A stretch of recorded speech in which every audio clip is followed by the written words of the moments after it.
बूढ़े बाप के दो बेटे थे। पहला बेटा का नाम रमेश और दूसरे बेटे का नाम महेश था। रमेश बड़ा ही अमीर व्यक्ति था और वह अपने पिताजी की देख रेख नहीं करता था। वह शहर में जा कर के ही पैसे कमाता था। रमेश शहर में जा कर के ही वह बहुत पैसा कमाया और महेश यहाँ गांव में ही रह कर के अपने पिताजी का देख रेख अच्छे तरीके से किया। अपने पिताजी की देख रेख करने के चक्कर में महेश जो है वह अमीर नहीं बन पाया और वह गरीब के गरीब ही रह गया। रमेश शहर में जा कर के उसने शादी कर ली और इधर महेश भी गांव में ही एक लड़की से शादी कर लिया। रमेश और उसकी पत्नी बहुत ही लालची थे।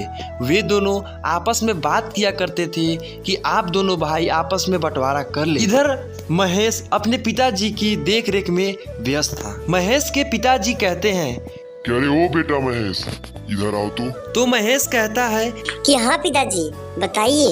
पिताजी कहते हैं कि अब मेरा जाने का टाइम हो गया है, घर का देख रेख तुम ही लोग करना। ऐसे कह के उसके पिताजी स्वर्ग चले गए, अर्थात उनकी मृत्यु हो गई। तो अपने पिताजी के अंतिम संस्कार के लिए रमेश शहर से गांव आ गया।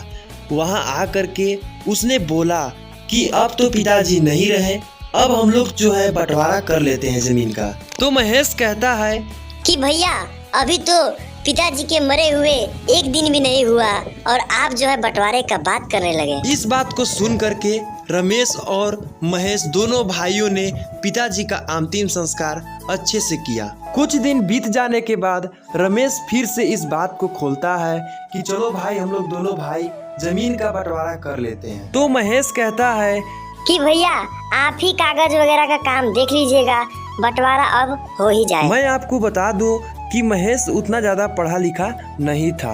वह क्योंकि गांव में ही रहता था और अपने पिताजी का देख रेख अच्छे तरीके से करता था, जिसकी वजह से वह जो है पढ़ाई नहीं कर पाया था। रमेश घर आ करके वह अपनी पत्नी से बात करता है कि महेश जो है बंटवारे के लिए मान गया है। तभी उसकी पत्नी कहती है कि अजी आप तो बड़े हैं, आप उसका जमीन को आप हड़प लीजिए। दोनों ही पति पत्नी प्लान बना करके वह महेश के पास जाते हैं और महेश के पास जा करके कहते हैं, महेश भाई हम लोगों के जमीन में 4 लाख का कर्जा हुआ है, जिसको पटाने पर ही हम लोग जो है बंटवारा कर सकते हैं। इस बात को सुन करके महेश थोड़ा सा चौंक जाता है। महेश कहता है कि भैया मेरे पास तो इतने पैसे नहीं है। तो रमेश की पत्नी कहती है कि देवर जी आप जो है अपना जमीन को हम लोगों के पास बेच दीजिए, हम लोग इस जमीन को खरीद लेते हैं और सभी लोन को हम लोग पटा देंगे।